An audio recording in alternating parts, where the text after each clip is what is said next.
Assalamu alaikum dostlar. Hurmatly bizning kanalning görüşçülері. Bugün 8 sentyabr 2020 yıl.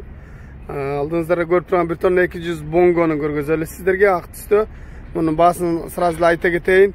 $4600 bu. Koreyada bası 1700 жол kiresi 900 rastamoşkası olup baş ayağı Kırgızistan'a barıp düşüşü $7200'ga barıp düşüyor.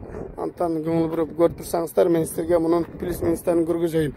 Мынандай bamperlerinde çiğilgen yerleri var iken, çiğilgen yerleri var. Pakuzuv'da mınday bu грузовой машина бар. Sizlerge men salon görgüzeyim degendele 2014 elektropaket, elektrozerkalo sidenyasında birasında kine cırtlayın dep olan yerleri var iken. Mına dostlar, men sizlerge görgüzeyim bunun içki komplektasaсын, multirul, полный электропакет, складывание зеркала, подогрев зеркала, подогрев руль, подогрев сиденья, кондиционер бар, магнитофон дисковый. Мұның назар сіздерге пробегін көргөзе кетейін. 108 000 пробег, 6-ступенечный механика көрөтүсүздөр. İçki salondору анча-мынча мындай чийилип калган жерлери болбосо бардыгы таза. Өзүңүздөр билгендей бул сиденье көтөрүлүп 2 киши отурулат. Бұл машинаның сыртына қайра келсек достар, бұл 1 тонна 200'лük асты мындай рисор. Көрөтасыздар, 2 рисор бар. Алдыңкы дөңгөлөгүнүн чоңдугу, размери көрөтасыздар 195-85 R16. Бұл спальниги жок, борту узун. Аркаңкы дөңгөлөктөрдүн размерин дагы сиздерге бир сыйра көргөзө кетейин. Мына достар, бұл 13 размердеги дөңгөлөк. Бұл мындай 8 курчок, спальниги жок, 1 тонна 200, борттун узундугу 3,5 метрге барып калат. 3,5 метр. Сиздерге бул арка тарабында көргөзүп коеюн, ылдый тарабын артында мындай бир запаска бар. Экинчи алдыңкы дөңгөлөктүн запаскасы арка капталында турат. Азыр сиздерге бул жакта көргөзөм. Көрүп атасыздар, ал запасканын капталында турат, алдыңкы запаска. Бұл ушундай пакузу мындай чийилген. Достор, мұнын бұл капталына көргөзө кетели. Анча-мынча мындай чийилген жерлер бар экен. Бұл серьезный ДТП болгон эмес, болгонун пакузу чийилип калган жерлери болбосо, так бардыгы жакшы. Булар мындай ойлойм эчтеке эмес го деп. Бул жамылга тургандыктан өзүңүздөр билесиздер, бир аз заңдап калыптыр. Баасы өзүнө ушул состояниясына жараша $7200. Имдеги ушундай 1 тонна 200 борту узун, мал жүктөгөнү, шөп жүктөгөнү деп менден көп суранып атасыздар. Алды рисор болсун деп. Калоочулар чалсаңыздар, жазсаңыздар болот. Биздин номерлер описанияда болот. Көпчүлүгү биздин номерлер жазбастан комментарий калтырып атышат. Андан көрө ушул описаниясын сурап алсаңыздар жакшы болот достор. Биз болсо алдыда дагы да машиналарды тартышып улантабыз. Биз менен чогулуп туруңуздар. Анда эмесе достор, алдыңыздарда көрүп турган бул көк түстөгү 133 CRDA 2015 жылкы портерди көргөзөйүн. Жылы 2015. Сразу эле мунун плюс-минустарын көргөзө кетели. Повторитель поворотники бар. Кузовунда көрдүңүздөр мындай болуп чийилип калыптыр. Алдыңкы дөңгөлөктөрү дискалар болсо титановый, дөңгөлөгү болсо мына жазгы жүргөнгө жарайт. Үстүндө болсо тенти бар. Бул каркасный тент, чечилсе бул кадимки эле бортовой портер. Азыр бул тарабында сиздерге көргөзүп коеюн. Көрдүңүздөр, бул тарабынан дагы бул дагы азыркы бонгого окшоп мына жерлери бир аз чийилип калыптыр. Калган жактардын бардыгы жакшы. Ички салонго келсек, достор, бул машинанын баасын айта кетели. Баасы 5300, 1700 жол кирesi, $900 растамошкасы бар. Бул аркасындагы тенти менен чогуу жылы 2015. Мен сиздерге азыр көргөзүп коеюн салонун. Бул комплектациясы High Super. Жылы болсо 2015. Жакшы чагылып көрүнбөйт болуш керек. Мында под дерево, электропакет, электрозеркало. Сиденьясынын жыртылган жерлери жок. Болгону бир аз кирирак экен. Ичи дагы салондагы кирип барганда бир химическая керек экен же генеральный уборка деп коелу. Мультируль бар достор. Көріп тұрсыздар, подогрев зеркала бар, подогрев сиденье бар, Bluetooth магнитофон, MP3 дисковый. Мен сіздерге азыр бұл портерден пробегін көргізіп қойын, 313 000 пробег. Көріп тұрсыздар, мындай поддержка, панельдерінде тешілген жерлері жоқ, блокировка мост бар, USB бар, перкуроитель, бұл механики 6 ступка. Ички салондорунда bir sıra көргөзүп коюм, biraz ошол мына потолокторунда дагы сигарет чеккен шопур айдаган экен. Баягы кечке сигарет чеге берип, моолору болсо мындай иш болуп калыптыр. Көрдүңүздөр, ошончо сигарет чеккенде токтоп алып бир жерден чексеңиздер, машинаңыздар ушундай болбойт. Бул корейстерге теңериштин кереги жок. Ден соолукка дагы зыян билесиздер. Ушундай достор, азыр эми мен сиздерге мунун сыртқы келбетінде көргөзөйүн. Сыртында болсо мындай темирден болгон яшиги бар. Бул запаска ключ салгандары, башка мындай болгон ключтөрү бар. Бул бензобак болсо ичинен ачылат достор. Ичинен аркаңкы дөңгөлөктөрү болсо жаңы. Достор, 4 дөңгөлөгү тең жаңы. Аркасында да мында аптечкасы бар. Алдыңкы запаска, 2 запаска турат, запаскасы чоң коюлу эле экен. Жаңы боюнча. Бул аркасындагы тенттин дагы сиздерге бир сыра көргөзүп коеюн. Бул каркасный тент. Достор, мен сиздерге көргөзүп коеюн, бул жөн эле фанера, бул каркасный тент, булар сварка менен катырылган. Көрүп атасыздар, ал жерде сварка турат, сваркасын ажыратсаңыздар, бул ылдыйга түшөт. Если сиздер бутканы пас кылгыңыздар келсе, мындай ылдыйга түшүрүп кайра ордунан барып этип койсоңуздар болот. Же болбосо бул болт менен чыгат. Көрүп атасыздар, мына жерде болттор турат, мында болт. Ушулар менен чыгарып койсоңуздар кадимки эле бортовой болуп калмакчы. Ушундай. Бул арка тарабынан көрүнүшү көрдүңүздөр, аябай бийиген. Бул жерде бул гүл ташыган машина, жанагы билесиздерби, жана орустардын похоронунда гүлдөрдү алып барып коет. Ошондойлорду ташыган машина болгондуктан ушундай аябай бийик. Бул оор жүк ташыган эмес. Андыктан мындай кыжалат болбосоңуздар деле болор. Бул тенти жакшы. Алып койсоңуздар, кааласаңыздар, нарашка коюп алсаңыздар деле болот. Бул машинанын бул капталынан дагы сиздерге бир көргөзөлү. Көрдүңүздөр. Баасын уктуңуздар. Дөңгөлөктөр болсо аркасы дагы бардыгы жаңы. Көрүп атасыздар. Аркасындагы 4 дөңгөлөгү тең жаңы. Ушундай достор, биз менен бирге болуп туруңуздар, дагы машиналарды тартыштуу улантабыз. Chevrolet Spark 2016-17 келген кече 25-нде, то есть 4 сентябрда түштү. Ушул машина сатылат. Состояниясы өтө жакшы. Chevrolet Spark бензин, бир объемный передний привод. Состояниясы өтө жакшы, идеал, без вложения. Мокрый асфальт деп коет. Бизде родной пробегтер, родной краска. Бардык деталдар родной. Ички салон кожа. Кожаный слепой панель, магнитофон, кондиционер, так, коробка автомат, подогрев сиденья, ички салону, так,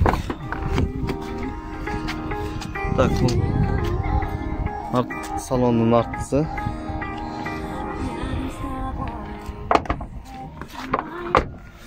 эч жеринен урулган эмес.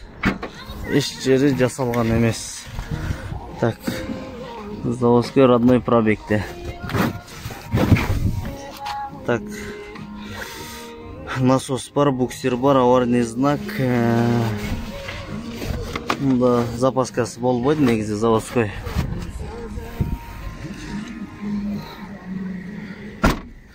Таза, эч бир жеринде чирик жери жок. Мына бир сыртқы көрүнүшү.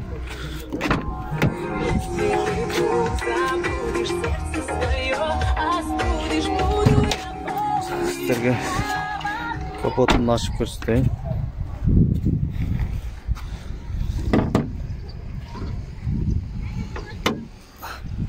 Так, мотор. Тап-таза. Эч жеринен урулган жерлери жок. Мына буюрса бардыгы таза. Родной пробегти 2017 16-17 да. Эч жерин жасаштын кереги жок.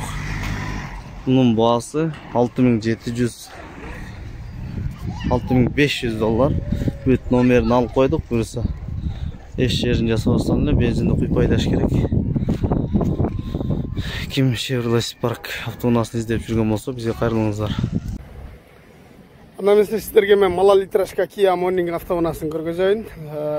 Bunun жылы 2014, bir объем автомат коробка. Баасы 3200 доллар. 1000 доллар жол киреси, 930 доллар растаможкасы болот. Орто себемен 930-950. Алдында мындай туманниктери бар.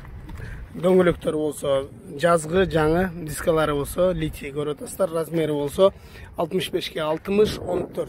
Повторитель поворотники бар. Ручкалары мындай хром. Ички салонун көргөзө кетейин. Электропакет, электрозеркало, монор складывание достор. Жылы болсо 14-жылкы. Ал жеринде бир аз мындай кожасынын бети тытылып калганы көрүнүп турат. Калган жактары жакшы. Подлокотниги бар экен, мындай болгон. Жана подогрев сиденье, эки алдыңкы сиденьеси подогрев.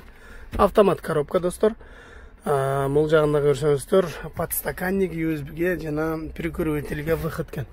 Немесе достор, мына подушка безопасности бар, коопсуздук жаздыгы, мультируль, CD магнитофон, FM, радиосу, кондиционер иштейт. Азыр мен сиздерге мунун пробегин да көргөзүп коеюн. 175.581 пробегти көргөзөдүм. Бул жагында дагы подушка безопасности бар, көрүп атасыздар, видео регистратору. Машина мындай состояниясы жакшы. Сиздерге мен арка тарабынан дагы чагылдырып көргөзөйүн. Бул шаардын ичине аябай ыңгайлуу машина. Жанагы Spark, Matiz'дерди айдап жүрөсүздөр. Ага караганда бир аз комфортураак. Аябай сонун машина. Экономичный. Аркасында парктроник датчиги дагы бар. Бул жагынан көрүнбөй атат болуш керек. Аркасын тартчу видео регистратору дагы бар. Шундай достор, аркасы дагы электропакет. Арканкы сиденье 3 киши отурат. Буну алдыраак жылдырып коюш керек негизи. Өтө эле аркага жылып калыптыр. Мына достор, сиздерге бир катар тартип көргөзүп коеюн. Баасын болсо айтып өттүм. Калоочулар болсо бизге кайрылсаңыздар болот. Мындай болгон, мунун чип ключу бар. Бизге кайрылсаңыздар болот. Биздин номерлер бар, описанияда болот достор. Биз болсо машиналарды тартип көргөзүп улантабыз. Андан мен сиздерге дагы бир элеф санатаны көргөзөйүн. Көрүп атасыздар, чашкасы бар. Бул такси. Такси жылы 2014. Күмүш түстө, көрүп атасыздар. Баасы 3000 доллар. Кореядагы баасы. Кыргызстанга барып түшүшү баш аягы 6870 долларга барып түшөт. Достор, көрүп атасыздар, фаралары мына жактары дагы жанат. Болгону мына бул крылосу, эшиги краска болгон. Кандай болгон, чийилген жерлери бар. Ошону эске алганда 3000 доллар баасы. Аркасында парктрониги жана өзүнүн заводской камерасы бар. Көргөзүп коелу. Мына туман эмнеле фарасы дагы сынык экен. Бирок ушул жерден обуштуруп, алмаштырып, ордуна башка салып койсок болот. Мунун ички тарабын көргөзөйүн эми. Жылы болсо 2014. Бул жактары түшүнүктүү бордуңа электропакет. Сиденьясы дагы көрүп атасыздар, электрический. Подушка безопасности бар, мультируль бар, родной монитор, оригинал, Bluetooth бар, MP3, подогрев сиденья бар, бул жака обдув сиденья бар, 6-ступенечный автомат коробка бар. Болгону мына жерге өзүнүн кармашкасын салыш керек. Панелинде тешик жерлери жок достор. Мына ол жерде эки тешиги бар экен. Буну болсо мына ол кармашкасын алмаштырган кезде ушундай сплошной коюлат. Калган жактарында проблемалар жок. Болгону ошол краска болгон деталдары бар. Ошон үчүн баасы арзан, 3000 доллар. Мен сиздерге бул бир катар бул тарабын дагы көргөзүп коеюн. Алчылар болсо бизге кайрылыңыздар. İçine karmaşkasını koydurup, çaşkasını alıp, oradan camap, жакшынакай кылып жөнөтүп беребиz. Биздин номерлер в описанияда болот. Ошол жакта номерлер. Жана Instagram баракчанын ссылкасы дагы в описанияда. Ошол жака да каттала кетишти унутпаңыздар достор. Биз болсо машина тартышты да улантып бермекчибиз. Достор, мен сиздерге Porter 2017 жылкы Porter'и көргөзөйүн. Porter 2 2017. Мында спальниги жок, без спальник. Көрүп атасыздар. Арка жагында спальниги жок. Астындагы тенегеси да жок экен, аны каптап койсо болот. Бирок бунун борту узун, менден көпчүлүк суранып атасыздар, 8 курчок деп. 8 курчок, машинанын абалы жакшы, дөңгөлөктөрү дагы жаңы боюнча. Эми ички салонго карасак, жылы көрүп атасыздар 2017, электропакет, электрозеркало, складывание зеркала. Бунун достор, сидениясы дагы бир аз башкачараак, өзүңүздөр көрүп атасыздар. Бул жакта мына кнопкасы менен мына белин ишире турган кнопкасы. Мына достор, подогрев руль бар экен, подогрев сиденья, подогрев зеркала бар экен. Булардын штатный магнитофонда бир аз башкача. Блокировка МОС, USB, перекрутитель. Мындай управление печка жана башкаларыныкында бир аз башкачараак кетет. Өзүңүздөр көрүп болгондой, мына жерде эски Porter'лердин мындай чөнтөкчөсү бар, телефондон башка нерсе коюп койгон. Бул жерде андай нерсе жок достор, бир аз жаңы. Болгону бир гана буга подушка безопасности бар экен, мультируль гана жетишпейт экен, калганын баардыгы бар. Пробегин да көргөзө кетейин. 191 миң пробеги бар экен, 2017 жылкы. 6 ступка механика. Көрүп атасыздар, сиденьялары аябай жакшы.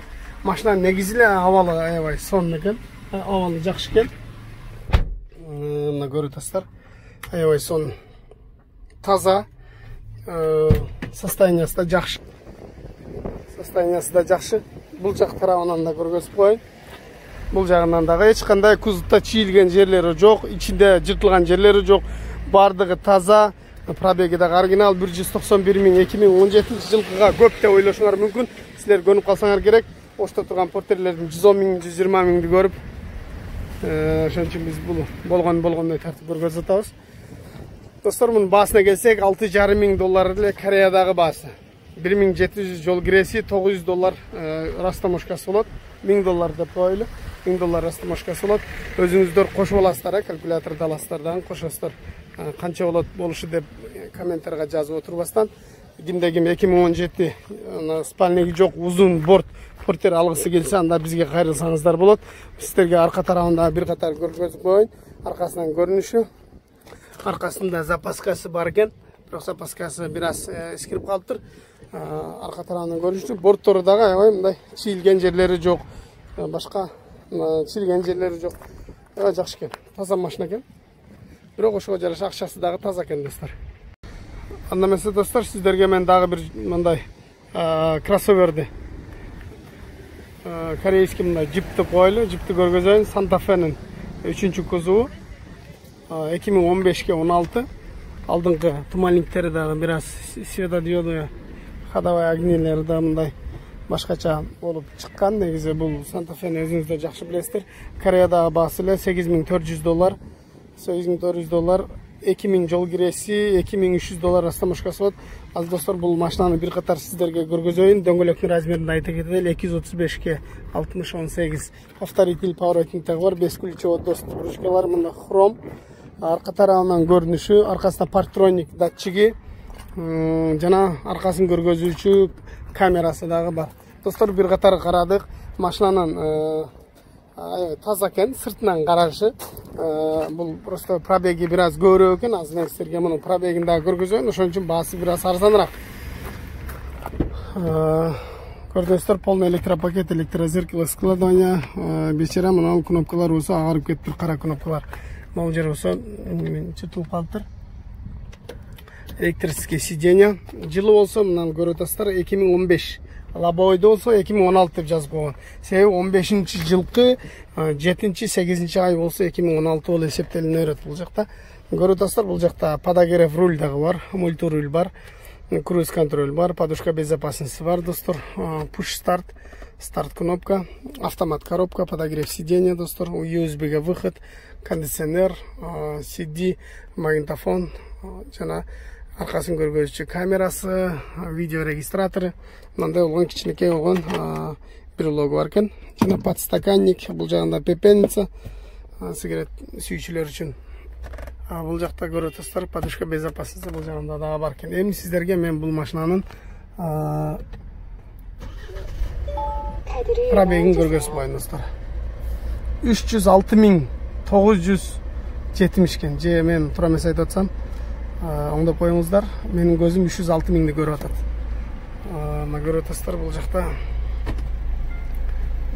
аркасын көргөзүүчү камерасы. Бул дизель, 2 объем, 2 ВД. Алды болсо Палас. Көрүп атасыздар, алды Палас. Негизи аябай жакшы машина. Арканкы сиденьяларындагы 2 режимде подогревтери бар экен.